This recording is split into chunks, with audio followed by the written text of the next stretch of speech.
The young girl stared at the massive spice cabinet in awe. There were spices she had never even heard of. Mrs. Fig, her babysitter, didn't seem to notice the gleam in the girl's eyes, or that the girl borrowed a few of the stranger vials. Normally she would never take things without permission, but the woman she lived with had yelled at her the day before for not putting enough spices into the food she had to cook. She didn't want to make the same mistake twice. The girl carefully measured out the spices in a way the woman wouldn't realize she was making her own recipe. However, the woman's son, smelling the food being cooked, came in at the last second, causing her to slip with the knife, and a few drops of blood splashed into the pot.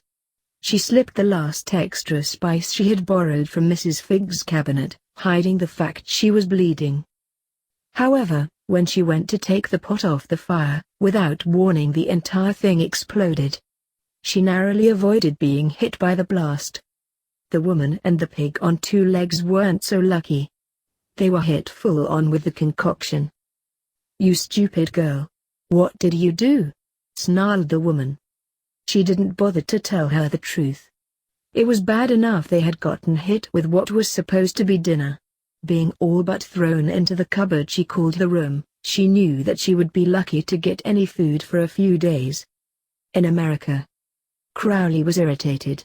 Some idiot in his home turf had just sent out a very strong summoning spell. And from how rough around the edges it was, he had the feeling they didn't know what it was. However, he wasn't dropping everything just to answer some idiot wizard with a god complex. He dealt with enough of that crap in the pit. "Dave. Go find out who the hell sent out that open summoning spell and deal with it," shouted Crowley. Dave was one of the lackeys he had picked up from the demon he killed when he took over the crossroads. He was one of the few who were smart enough not to bitch too much around Crowley once he took over. Or at least not within hearing range. Crowley had developed his habit of blasting people with hellfire if they pissed him off too much within an Earth year of taking over. Dave shrugged and went through the pit to find out who had tried to summon the King of the Crossroads this time. Most wizards, upon seconds of learning that demons could boost their natural core, had the most annoying habit of calling the top demon in charge of crossroad deals to ensure they got a good one. It had gotten so bad 10 years ago that Crowley allowed some of his more loyal minions act in his stead just because he was tired of it. It all came back to Crowley in the end, so he never saw a problem with it. The next day Dave came back with an incredulous look on his face. "You're not going to believe this." Crowley raised an eyebrow. The second Dave mentioned who had sent the spell up, evidently without knowing what they were doing, his mouth dropped. "She summoned a demon?" From what I could tell by reading the aunt's mind, she messed up a basic stew that exploded. It didn't hit her, but it did hit the aunt and cousin. I'm guessing their life force is what made it so strong, not that it's any loss. From their soul alone it's pretty clear they're pit-bound anyway. Crowley reached for his good scotch. This was big. Everyone had heard of the girl who lived. The one destined to kill the idiot known as Riddle.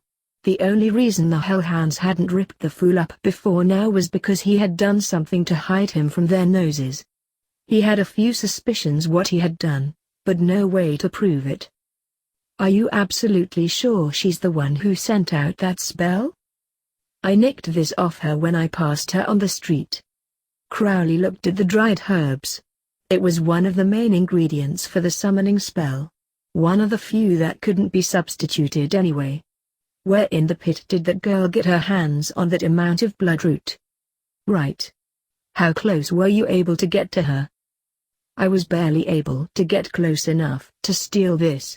Whatever wards are around her, they're extremely strong. Take the month off. I'll handle this. If we're lucky we might be able to nab and corrupt her," said Crowley. If the girl who lived really had summoned a demon by mistake, then this was the perfect chance to stick it to Heaven and the Magicals. With how high profile she was above and below, there was no way he was chancing Lilith hearing about this. And if Dave was right, He would just need to prove his loyalty to Crowley in order to get the really juicy assignments from now on.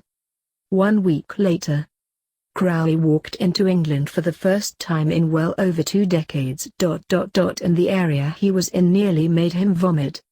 He wished he could claim it was whatever wards the girl had on her, but that would be a blatant lie.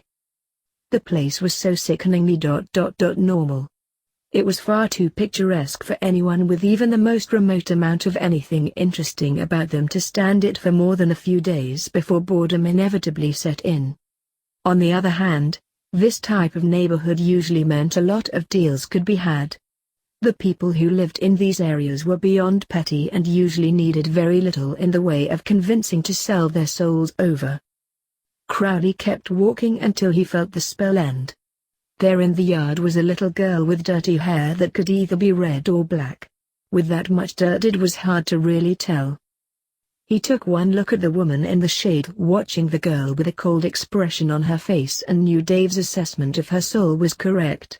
With that amount of darkness in her she was pit-bound no matter what she did. Unless some angel decided to do a little extreme slumming or was trying to hide in the most corrupt soul he had seen outside the pit in months. The woman's eyes met his own, and Crowley smirked. Time to do a little nudging. Petunia Dursley was a cruel, spiteful, jealous woman who hated her sister for everything she stood for. Her sister had inherited their mother's good looks, all the intelligence of their father, and to top it off she even got the gift of magic. Then to snub her elder sister even more, she married a rich noble, had a daughter and was living the high life while Petunia was stuck with a fat slob of a husband who drank too much and a child that was about as intelligent as a head of lettuce. So when she ended up being stuck with her damn sister's spawn, she wasn't just angry. She was furious. If she couldn't take her jealousy on Lily, she would take it out on her brat. Seeing the stranger outside, her initial assumption was wizard. That went out the window the more she looked at him. He looked more like a banker, which was definitely more normal than any she had ever come across. There was still something off about him though. Greetings. The distinct, and genuine, British accent kept her from telling him to get lost. She barked at the brat to keep weeding, before she went to see what this man wanted. I see you have a girl you don't want. What if I told you I could make it so that you and your husband didn't need to work ever again? Keep talking. I'm in the neighborhood for a few deals. All I need is a signature, and not only will I take the girl off your hands permanently, but I can ensure that the magicals leave you alone for the rest of your natural lives. Petunia's interest was definitely piqued. Let's see what you're offering first, she stated flatly. A chance to be rid of that damn brat and be rich? The man smirked. He brought out a piece of parchment, which only made her wonder if he was a wizard who just knew how to blend in better than most of them. Once she had a good look at the terms, she gained a smirk of her own. All she would need was her signature and that of Vernon, and he would take the brat and give them more money than they had ever dreamed of. She did wonder what the 10-year limit was, but decided with the amount of potential cash she didn't need to worry about it. What about the brat? Brat's extra. I can take her off your hands for free, but it has to be outside the limits of whatever wards some idiot placed over this house. And nowhere near holy ground either, said the man. Would the mall work? She asked. Anywhere I could slip off with her and no one would notice she left with someone she didn't come in with, he replied.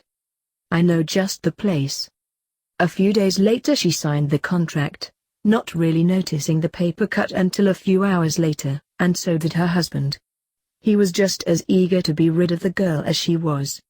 The next morning Vernon bought a ticket, as was his habit just before the lotto numbers came out. And when the drawing happened, she was shocked and delighted when every single number he picked out came up on the monitor.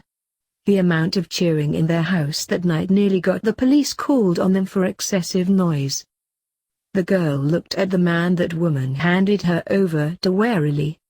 She had heard countless gory tales from the woman's husband about how she was beyond lucky they hadn't sold her off at some point to the monsters that preyed on little girls like her. Well, it looked like they had gotten tired of her and had sold her off anyway. "Now, my little hellion, did they bother giving you a name?" asked the man. She shook her head. She was lucky they had even bothered to send her to school. Though from what she understood they had little choice if they didn't want to be arrested. If it wasn't for that woman forcing her to do both sets of homework, despite the fact she was in a different class from the pig, she wouldn't even know her letters or numbers as well as she did. The man sighed. "First things first. You're going to be cleaned up." A woman with black eyes took her into the back. It was pretty clear they wanted her to wash herself off before they did anything else. With the smell of food coming from the kitchen, she could only hope he at least was nicer than that woman.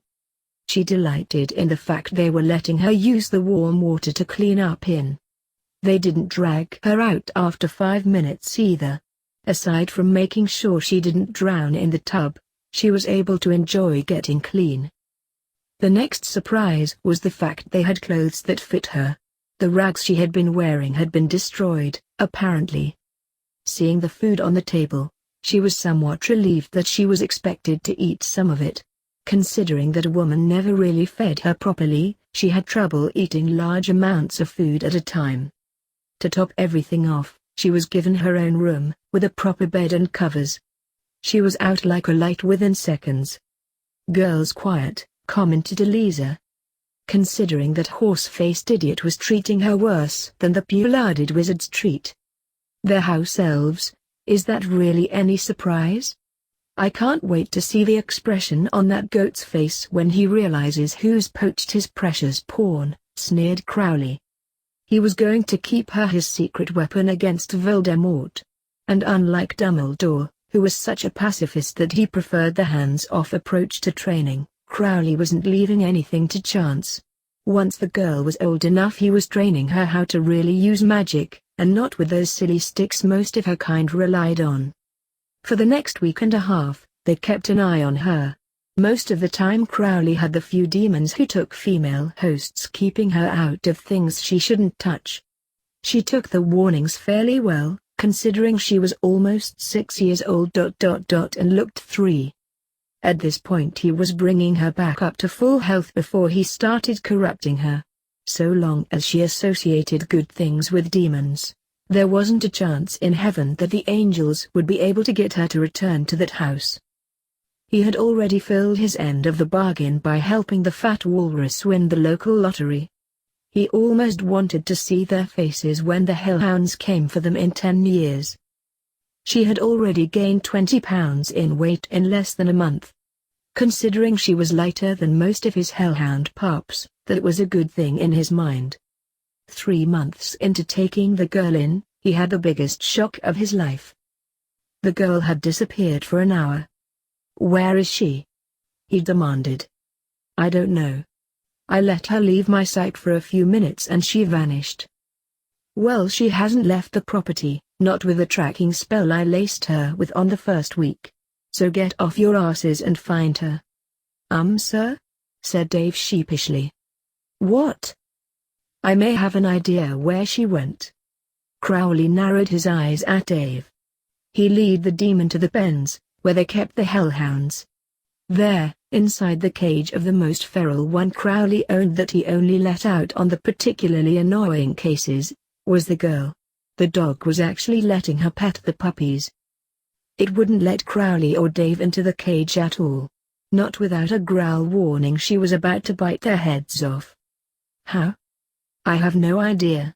I thought I was imagining seeing her inside here, but when I heard she was missing I came to check and found her inside the cage.